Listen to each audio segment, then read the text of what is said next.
Italy की प्रधानमंत्री Giorgia Meloni आज एक बार फिर अंतर्राष्ट्रीय सुर्खियों में हैं। वजह है उनकी सरकार की वो नीति जिसके तहत देश में बुर्के पर बैन लगाने की तैयारी चल रही है।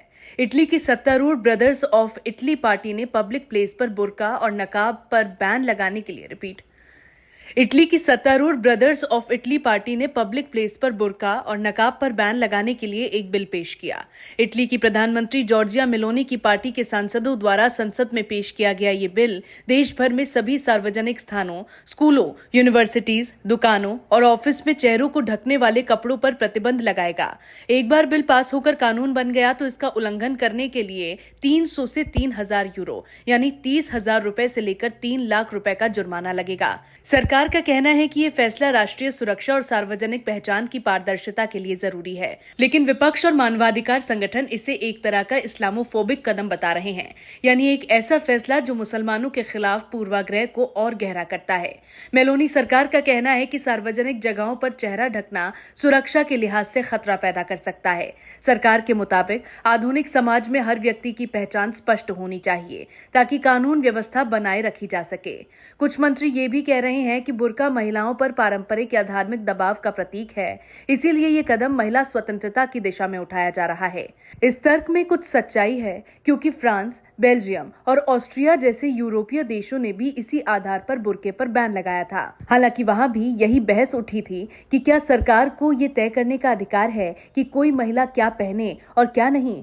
फ्रांस पहला यूरोपीय देश था जिसने 2011 में सार्वजनिक स्थानों पर बुर्का पहनने पर पूरी तरह बैन लगाया था। इसके अलावा ऑस्ट्रिया, ट्यूनीशिया, तुर्की, श्रीलंका और स्विट्जरलैंड सहित दुनिया भर के 20 से अधिक देशों में सार्वजनिक स्थानों पर बुर्का पहनने पर किसी न किसी तरह का बैन पहले से लगा है।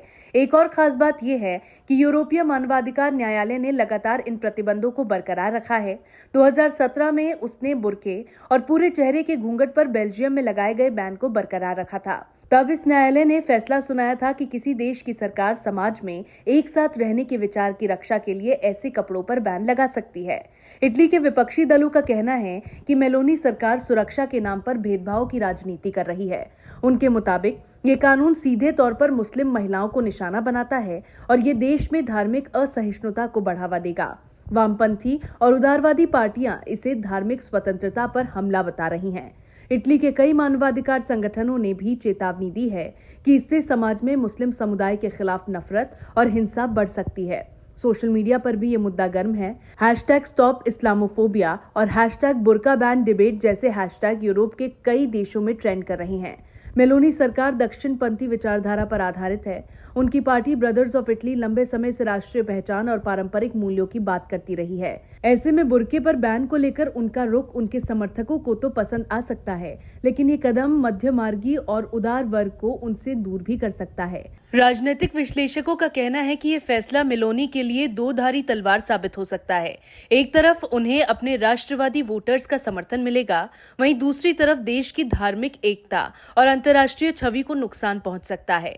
यूरोप में पहले ही धार्मिक प्रतीकों को लेकर विवाद जारी है।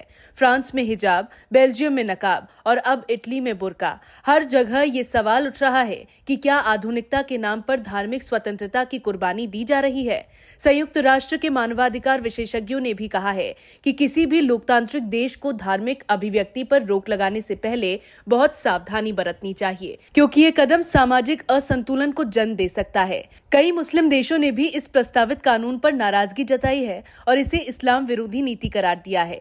इटली में मुस्लिम आबादी लगभग 2.5% है। ये मुस्लिम समुदाय शिक्षा, व्यापार और सामाजिक जीवन में सक्रिय भूमिका निभा रहा है। अगर बुर्के पर बैन लागू होता है तो इससे सांस्कृतिक और धार्मिक असुरक्षा की भावना बढ़ सकती है।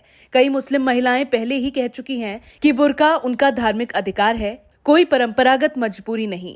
अगर ये बैन लागू होता है तो ये इटली की सामाजिक एकता और धार्मिक सौहार्द के लिए खतरा बन सकता है।